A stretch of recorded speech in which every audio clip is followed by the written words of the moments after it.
Good morning, students.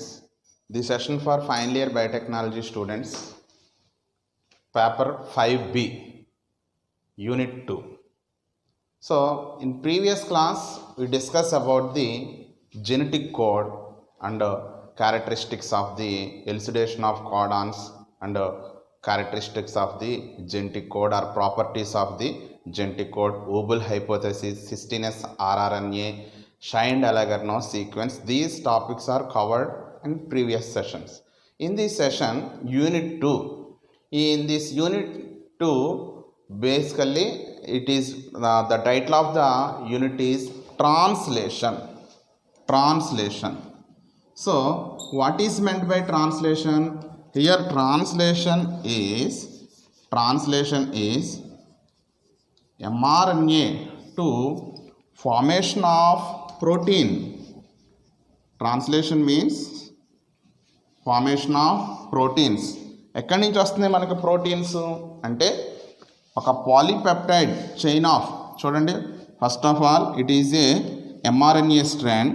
In this mRNA strand having binding of ribosomes. These ribosomes to synthesize a protein.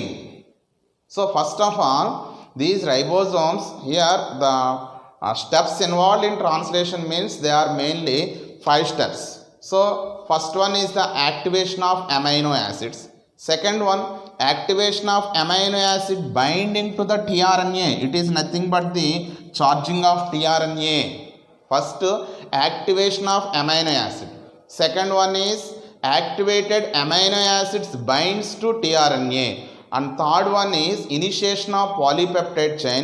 Fourth one is elongation of polypeptide chain, and fifth one is termination of the polypeptide chain. So up to this one, this is the steps involved in translation process. What is meant by translation? Translation is a process to produce proteins from mRNA. mRNA నుంచి మనకి proteins అనేటటువంటివి produce అయితే ఆ ప్రాసెస్ని మనం translation అంటున్నాం. ఈ translation జరిగిన తర్వాత రెగ్యులేషన్ అనేటటువంటిది మన టాపిక్ అండి ఇక్కడ. So here the title is regulation of translation. In this regulation of translation depend upons 2 characters, 2 types in prokaryotic way. So the first one here, the regulation depend upon the phase T4 and P32 protein. The regulation of T4 phase by P32 protein. So ఇక్కడ మనం ఏం చెప్తున్నాం అంటే phase T4 and P32 protein ఇది first one అండి. Second one, regulation of translation by antibiotics. So these 2 type of regulation we discussed in this class. So first one, phase T4 అనేది మనకి ఎక్కడి నుంచి వస్తుంది? సో phase T4 అంటే దీన్నే we look like as a tadpole shape of the bacteriophage అని కూడా మనం పిలుస్తామండి. చూడండి what we called as here. So genetic material is present T4 phase, tadpole shape. So they are nothing but T2 phases, T4 phases, T6 phases, T8 phases. So even నెంబర్లో మనకి ఇవి present అయి ఉంటాయి. ఈ T4 ఫేజ్లో P32 protein అనేటటువంటి దాన్ని మనం ఫైండ్ అవుట్ చేయడానికి ఈ ప్రాసెస్ని ఇక్కడ ఇంట్రడ్యూస్ చేస్తాం. సో ఈ ప్రాసెస్ని మనకి ఆల్బర్ట్ ఇటెల్ అనే సైంటిస్ట్ ఫస్ట్ దీన్ని ఇంట్రడ్యూస్ చేశాడండి. సో ఈ regulation of translation is first discovered by Albert Ital. In this concept was coined by Albert Ital. So here the first characterized Albert Ital in this process nothing but a regulation of the phase T4 protein by P32 protein. ఈ P32 protein అనేటటువంటిది మనకి ఎక్కడ వస్తుంది అన్నప్పుడు P32 nothing but phosphorus 32. Phase T4 అంటే tadpole షేప్లో ఉంటుందని చెప్పాను. P32 అంటే it is present in the డిఎన్ఏలో మనకి ప్రజెంట్ అయి ఉండేటటువంటి ఈ P32 నథింగ్ బట్ ఫాస్ఫరస్. ఈ phosphorus what we called as it is the backbone of the డిఎన్ఏ స్ట్రక్చర్లో మనకి ఏముంటుందంటే ఫాస్ఫోడైస్టర్ బాండ్ అనేటటువంటిది ప్రజెంట్ అయి ఉంటుంది. ఈ P32 ఏం చేస్తుంది, it transfer from one gene to another gene, ఒక జీన్ నుంచి ఇంకొక జీన్కి ఇది ట్రాన్స్ఫర్ అనేటటువంటిది చేస్తుంది. So here in this regulation is depend upon, ఇది దేని మీద మనకి డిపెండ్ అయి ఉంటుంది అన్నప్పుడు ఈ ఆల్బర్ట్ ఇటెల్ ఈ explain autogenous regulation. In this autogenous regulation, auto means self. So ఈ ఆటోజీనియస్ రెగ్యులేషన్ అనేటటువంటిది it is basically depends two properties, nothing but two ways. First one is the positive regulation, second one is the negative regulation, as like we discussed Vapran concept, like positive regulation, negative regulation. Here repressor is the main importance to produce autogenous regulation. In this autogenous regulation, what we called as here two types. So first one is the inhibitor. First one is the inhibitor and second one is the activator. Inhibitor and activator. So ఈ inhibitor అనేది రిప్రెసార్తో కనుక bind అయినప్పుడు రిప్రెసార్ని produce చేస్తే ఇక్కడ మనకి ఈ produce అయ్యేటటువంటి inhibitor నుంచి ప్రొడ్యూస్ అయ్యేదాన్ని what we called as negative regulation. Inhibitor కనుక ఉంటే దాన్ని నెగిటివ్ రెగ్యులేషన్. యాక్టివేటార్ ఉంటే, యాక్టివేటార్ ఉన్నప్పుడు దీన్ని ఏమని పిలుస్తున్నాం అంటే ఇట్ ఈస్ పాజిటివ్ రెగ్యులేషన్. చూడండి ఇక్కడ రెగ్యులేషన్ అనేటటువంటిది మనకి two categories. According to Albert Ital, he proposed autogenous regulation phase T4 in P32 protein phosphorus 32లో ఎలా దీన్ని ఐడెంటిఫై చేస్తాడు అన్నప్పుడు ఫస్ట్ ఆఫ్ ఆల్ ఇక్కడ ఒక ఇన్హిబిటార్ మాలిక్యూల్ ఉంటుంది, ఇన్హిబిటార్తో పాటు యాక్టివేటార్ కూడా ఉంటాయి. అంటే ఒకటి జీన్ని సప్రెస్ చేసినప్పుడు రెండోది జీన్స్ని ఆన్ చేస్తుంది. That means nothing but switched on condition. ఒకటి స్విచ్ ఆఫ్ కండిషన్లో ఉంటే రెండోది స్విచ్ ఆన్ కండిషన్. ఒకటి నెగిటివ్ రెగ్యులేషన్ అయినప్పుడు అనదర్ వన్ ఏమవుతుందంటే పాజిటివ్ రెగ్యులేషన్ అవుతుంది. So first of all inhibitor కనుక యాక్ట్ చేసినప్పుడు దాన్ని ఏమన్నామంటే నెగిటివ్ రెగ్యులేషన్. వెదర్ యాక్టివేటర్ ఉంటే దాన్ని ఏమని చెప్తున్నాం అంటే పాజిటివ్ రెగ్యులేషన్. సో ఈ రెగ్యులేషన్ ఇన్హిబిటార్కి ఏ మాలిక్యూల్స్తో మనకి ఇది ఫామ్ చేస్తుంది అనేటటువంటిది డయాగ్రామాటిక్ రిప్రజెంటేషన్లో స్టడీ చేద్దాం.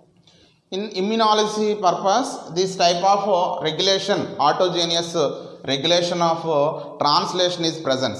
సో ఇమ్యునాలజికల్ స్టడీస్లో దీన్ని మనం ఎలా ఐడెంటిఫై చేస్తామంటే for example any pathogenic condition, nothing but a immunological immunity phases refers to the phase particle. immunity అనేటటువంటిది ఏదైనా ఒక phase T4 పార్టికల్ ద్వారా మన బాడీలోకి ఎంటర్ అయినప్పుడు దట్ షుడ్ బి రిప్లికేట్. అదేమవుతుందంటే రిప్లికేట్ అవుతుంది. ఇలా రిప్లికేట్ అయ్యేటటువంటి ప్రాసెస్ దగ్గర, ఇలా రిప్లికేట్ అవుతున్నటువంటి ప్రాసెస్ దగ్గర ఇక్కడ ఏం జరుగుతుందంటే it is a double standard DNA. It is a double standard DNA. It is the particular P32 containing protein in single standard DNA. P32 protein అనేది సింగిల్ స్టాండర్డ్ డిఎన్ఏతో బైండ్ అయినప్పుడు ఆ సింగిల్ స్టాండర్డ్ అనేటటువంటిది ఇక్కడ మనకి ఈ ఎంఆర్ఎన్ఏ మీద upon ribosomes, mRNA మీద ఇక్కడ రైబోజోమ్స్ అనేటటువంటి బైండ్ అయినప్పుడు ఈ P32 ప్రోటీన్ వెళ్ళి ఏమవుతుందంటే P32 ప్రోటీన్ వెళ్ళి దీన్ని యాక్టివేటర్గా ప్రొడ్యూస్ అయినప్పుడు ఇక్కడ జీన్ రెగ్యులేషన్ జరుగుతుంది. That is called positive regulation. Absence of activator లేనప్పుడు ఇన్హిబిటార్ అనేటటువంటిది వస్తుంది. ఎప్పుడైతే ఇన్హిబిటార్ వచ్చిందో ఇక్కడ రెగ్యులేషన్ అనేటటువంటిది స్టాప్ అవుతుంది. దాన్ని నెగిటివ్ రెగ్యులేషన్ అని పిలుస్తామండి. ఇక్కడ రెగ్యులేషన్ అనేది 2 టైప్స్ అండి. రెగ్యులేషన్ అనేది ఫస్ట్ ఆఫ్ ఆల్ దేంతో బైండ్ అయి ఉండాలి? It is presence in the activator. అంటే నథింగ్ బట్ ఇక్కడ యాక్టివేటర్ అంటే రెప్రెసార్. యాక్టివేటర్ అంటే ఇక్కడ నథింగ్ బట్ ది రెప్రెసార్. చూడండి, ఇక్కడ రెప్రెసార్ అనేటటువంటిది ఎప్పుడైతే వస్తుందో ఆపరేటర్ ఏం చేస్తుందంటే అక్కడ జీన్స్ని స్విచ్డ్ ఆన్ కండిషన్లో తీసుకువెళ్తుంది. సో ఇది ట్రాన్స్క్రిప్షన్లో మనం ఆర్ఎన్ఏ పొలిమరేజ్ దగ్గర కూడా మనం చూస్తామండి, ఆర్ఎన్ఏ పొలిమరేజ్. సో ఇక్కడ ఏం జరుగుతుందంటే ఆటోజీనియస్ రెగ్యులేషన్ అనేటటువంటిది ఇది 2 టైప్స్లో జరుగుతుంది. ఒకటి నెగిటివ్ రెగ్యులేషన్, రెండవది పాజిటివ్ రెగ్యులేషన్. నెగిటివ్ రెగ్యులేషన్లో ఇన్హిబిటార్ మాలిక్యూల్ ఉండి ఇది జీన్స్ని ఏం చేస్తుందంటే స్టాప్ చేస్తుంది. పాజిటివ్ రెగ్యులేషన్లో యాక్టివేటర్ అనేది P32 ప్రోటీన్తో ఒక ఫేజ్ పార్టికల్ అంటే either lytic cycle or lysogenic సైకిల్లో ఫేజ్ పార్టికల్ అంటే ఇన్ఫ్లమేటరీ మెటీరియల్ అనేది బాడీలోనికి ఎంటర్ అయినప్పుడు అది లైటిక్ అండ్ లైసోజెనిక్ సైకిల్స్ని ఏం చేస్తుందంటే ఇంప్రూవ్ చేస్తూ ఉంటుంది. సో ఈ ప్రాసెస్ మరలా ఇంకా మనకి ఎక్కడ జరుగుతుందంటే డిఎన్ఏ డ్యామేజ్ అండ్ రీపేర్ మెకానిజంలో కూడా మనం దీన్ని స్టడీ చేయొచ్చండి. సో ఈ P32 అనేది మోర్ ఓవర్ రీకాంబినేషన్ ప్రాసెస్లో కూడా ఎక్కువగా మనం దీన్ని యూజ్ చేస్తూ ఉంటాం. సో ఫస్ట్ ఆఫ్ ఆల్ ఇక్కడ ఇది లైటిక్ ఫేజెస్ దగ్గర మనకి ఏం చేస్తుందంటే ప్రోఫేజ్లో ఫస్ట్ ఇన్ఫ్లమేటరీ పార్టికల్ అనేటటువంటిది తీసుకొస్తుంది. ఆ ఇన్ఫ్లమేటరీ పార్టికల్ అనేటటువంటిది ఏమవుతుందంటే రెగ్యులేటరీ మాలిక్యూల్తో బైండ్ అయినప్పుడు పాజిటివ్ రెగ్యులేషన్ జరుగుతుంది. ఇన్ కేస్ ఇన్హిబిటార్గా ఏమొస్తాయి? యాంటీబయాటిక్స్ వచ్చి ఇన్హిబిట్ చేస్తాయండి. సో యాంటీబయాటిక్స్ వచ్చి ఎప్పుడైతే ఇన్హిబిట్ చేస్తాయో they inhibit the growth of the infection యొక్క రేట్ని ఏం చేస్తుందంటే యాంటీబయాటిక్స్ వచ్చి వాటిని సప్రెస్ చేస్తాయి. ఎప్పుడైతే సప్రెస్ చేస్తాయో డిసీజ్ యొక్క సిమ్టమ్స్ ఏమవుతాయి అంటే ఆటోమేటిక్గా అక్కడ డిక్రీజ్ అవుతుంది. సో ఇక్కడ మనం ఏం చూస్తున్నాం అంటే ఇన్హిబిటార్ మాలిక్యూల్స్ అనేటటువంటివి యాంటీబయాటిక్ రెగ్యులేషన్ దగ్గర చూస్తాం. యాక్టివేటర్ మాలిక్యూల్ అనేటటువంటిది ఫేజ్ ప్రోటీన్స్లో అంటే ఫేజ్ పార్టికల్స్లో P32 ప్రోటీన్ అనేటటువంటిది ఇంటిగ్రేట్ అయినప్పుడు ఈ P32 ప్రోటీన్ ఎలా ఇంటిగ్రేట్ అవుతుంది? It is on the formation of recombination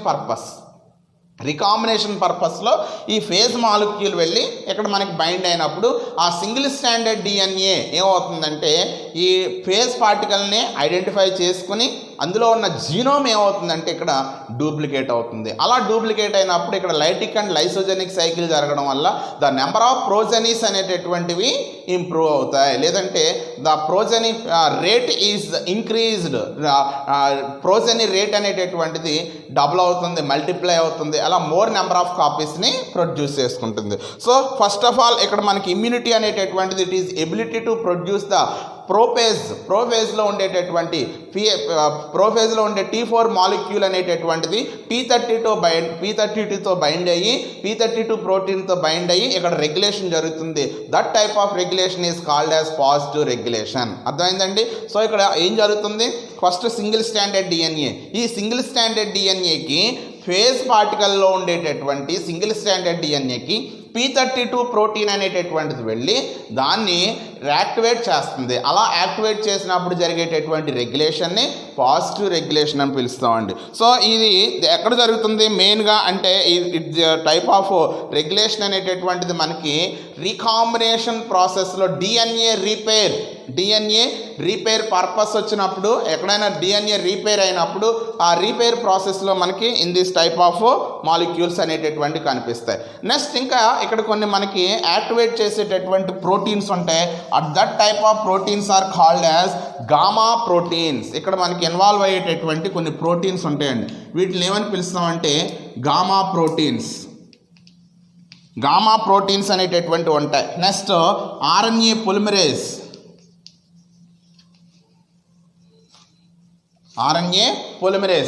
polymerase అనేటటువంటిది మనకి ట్రాన్స్క్రిప్షన్లో కూడా ఇది ప్రజెన్స్ అయి ఉంటుంది. RNA polymerase, next gamma proteins, next కొన్ని సబ్ యూనిట్స్ అనేటటువంటివి కూడా దీంట్లో ప్రజెంట్ అయి ఉంటాయి. ఈ సబ్ యూనిట్స్ ఏంటంటే 2 alpha subunits, 2 beta subunits అనేటటువంటివి ఉంటాయి. Next they are formation of the cluster of the genes. దీన్ని ఏమని what we called as operon. కొన్ని క్లస్టర్ ఆఫ్ జీన్స్ కింద కూడా ఇది డివైడ్ అయి ఉంటుంది. నెక్స్ట్ ఇట్ హ్యావింగ్ ట్యూబులిన్ అనేటటువంటి ఒక ప్రోటీన్తో కూడా ఇది బైండ్ అయి ఉంటుంది. It is present in the tubulin protein.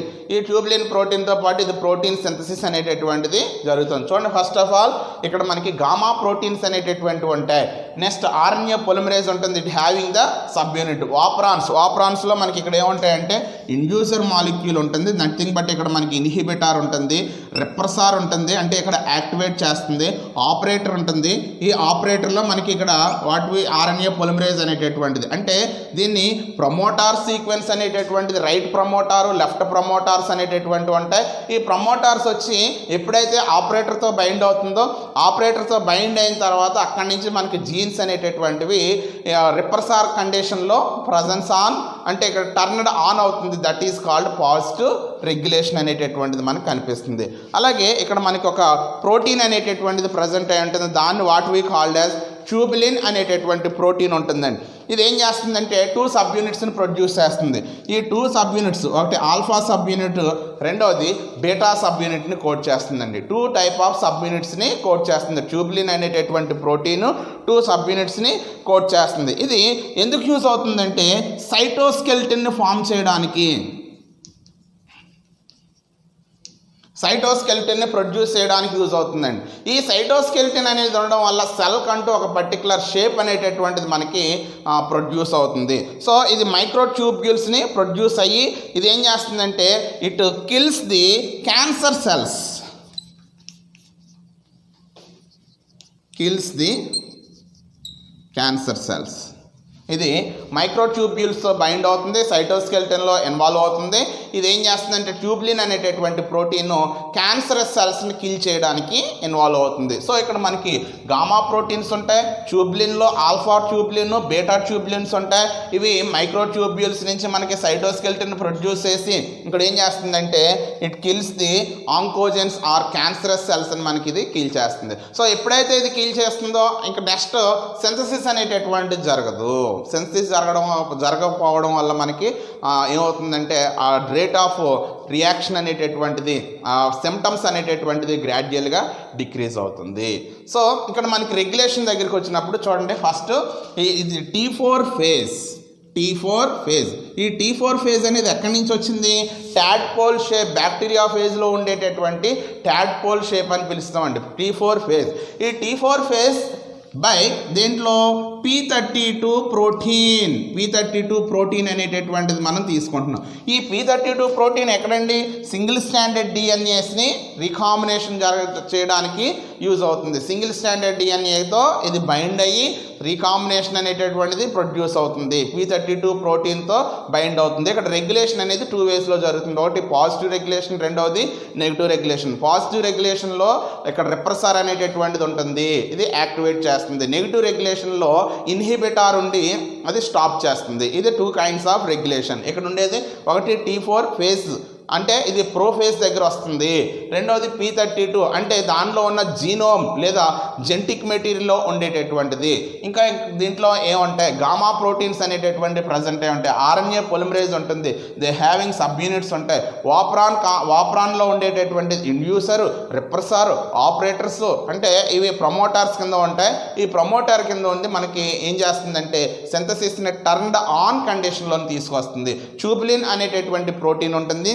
ఈ ట్యూబులిన్ అనేటటువంటి ప్రోటీన్ మైక్రోట్యూబ్యూల్స్ నుంచి సైటోస్కెల్టన్ ప్రొడ్యూస్ అయ్యి దీంట్లో 2 kinds of alpha tubulin beta tubulin అనేటటువంటిది ప్రొడ్యూస్ చేసి it kills the oncogenes or cancer causing cells అనేది కిల్ చేస్తుంది. So this type of regulation ఏమని పిలుస్తామంటే రెగ్యులేషన్ ఆఫ్ ట్రాన్స్లేషన్. దేంట్లోనండి ఇది T4 ఫేజ్. ఈ T4 అనేటటువంటిది మనకి ఎక్కడి నుంచి వచ్చిందంటే ఇట్ ఈస్ ద ఇమ్యూన్ సిస్టంలో మనకి ఇమ్యూన్ సిస్టంలో ప్యాథోజన్ అంటే బయట నుంచి వచ్చే ఫారిన్ సబ్స్టాన్స్ అనేటటువంటిది ఒక వైరల్ జీనోమ్తో ఇన్కార్పొరేట్ అవుతుంది. That called as prophase. దాన్నే మనం ప్రోఫేజ్ అని పిలుస్తాం. ఆ ప్రోఫేజ్ అనేది దట్ కంటైన్, దాంట్లో జెనెటిక్ మెటీరియల్ కూడా మనకి ప్రజెంట్ అయి ఉంటుంది. ఆ జెనెటిక్ మెటీరియల్లో P32ని మనం ఇన్కార్పొరేట్ చేసుకోవచ్చు. అలా మనం స్టడీ చేయడానికి యూజ్ అవుతుంది. ఇది పాజిటివ్ రెగ్యులేషన్లోను నెగిటివ్ రెగ్యులేషన్లో దీన్ని ఐడెంటిఫై చేసుకోవచ్చు. ఇక్కడ ఇంపార్టెన్స్ ఏంటంటే గామా ప్రోటీన్స్, ఆర్ఎన్ఏ పొలిమరేజ్, ఆపరాన్స్, ట్యూబ్లిన్స్ అనేటటువంటివి ప్రజెన్స్ అయి ఉంటాయి. సో దీనికి సంబంధించిన నోట్స్ మీ మెటీరియల్లో ఉంది. సో నోట్స్ చదివిన తర్వాత మీకు ఏమైనా డౌట్స్ ఉంటే కనుక సో మీరు నన్ను కాంటాక్ట్ చేయొచ్చు, మెసేజ్ పెట్టవచ్చు, లేదంటే మీరు డైరెక్ట్ నెక్స్ట్ వీక్ కాలేజ్కి వస్తున్నారు కాబట్టి కాలేజీలోనైనా సరే మీ డౌట్స్ క్లారిఫై చేసుకోండి. Okay, thank you students.